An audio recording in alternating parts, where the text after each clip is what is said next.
I do want to ask you what you learned about Muhammad Ali that you perhaps didn't already know going into Ali in 2001, Michael Mann. Uh, Everything. It was spending time with Muhammad. He was, he was there during all of the pre-production, which went on for 8 months, all of the shooting that we did in the States because of the Parkinson's. He couldn't travel, or he'd have been in Africa as well. Recreating that world. I mean, everybody's gone. Angela Dundee is gone. Howard Bingham is gone.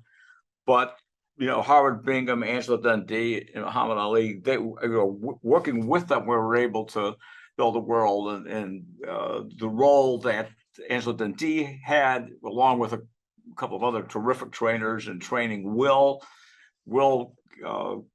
becoming a boxer after 8 or 9 months of 5 days a week training in the gym we built. But the parts of Ali that I did know, even before I met him, had to do with the fact that I'm 1 year younger than he was.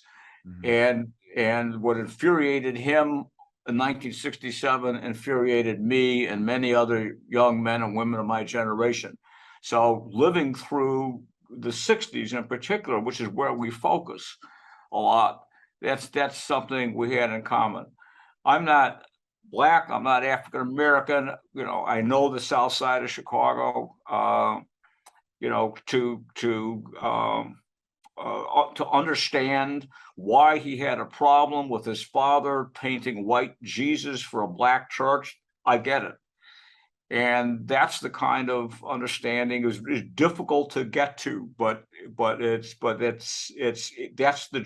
the necessary voyage to try to put myself in Muhammad Ali's shoes and see through his eyes as much as I'm capable. But there were a lot of surprises along the way. He was very aware of third world National Liberation Front struggles. It had to do with who the editor of the Nation of Islam was in the 60s, who happened to be very political and knew and wrote about those struggles. So it'd be so-and-so's haberdashery opened up on 64th Street on the front page, 3 pages in, it's about the struggle for struggles in Angola and Mozambique.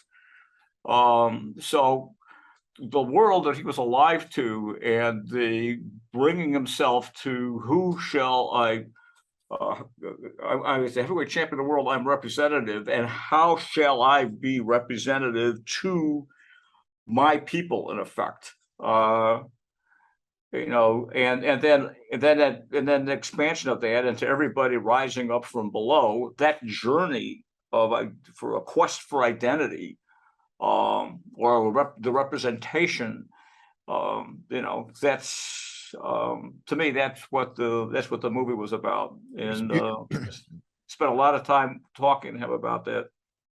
It was a beautiful movie. It was remarkable. And I'm just wondering, you've worked with so many all-time greats, Michael, and you've been there and you've done that. But what was it like for you to have Muhammad Ali walk into a room, or you walk into his, for the first time, with his world, his story, in your care, in your hands, and talk to him about that? What was your feeling walking into that room and having it was awesome. I mean, it was extraordinary, and I wouldn't have been able to do it without Howard Bingham.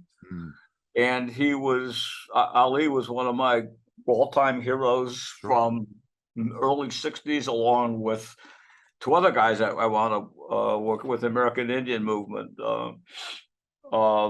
And no, it was hard to describe. It was quite extraordinary. And then Ali spoke very softly. Howard had a little bit of a stutter, and I had some difficulty hearing what Ali was saying. So the 3 of us together had the same conversations. But we met, I think, the first meeting I had with him, he was in Las Vegas.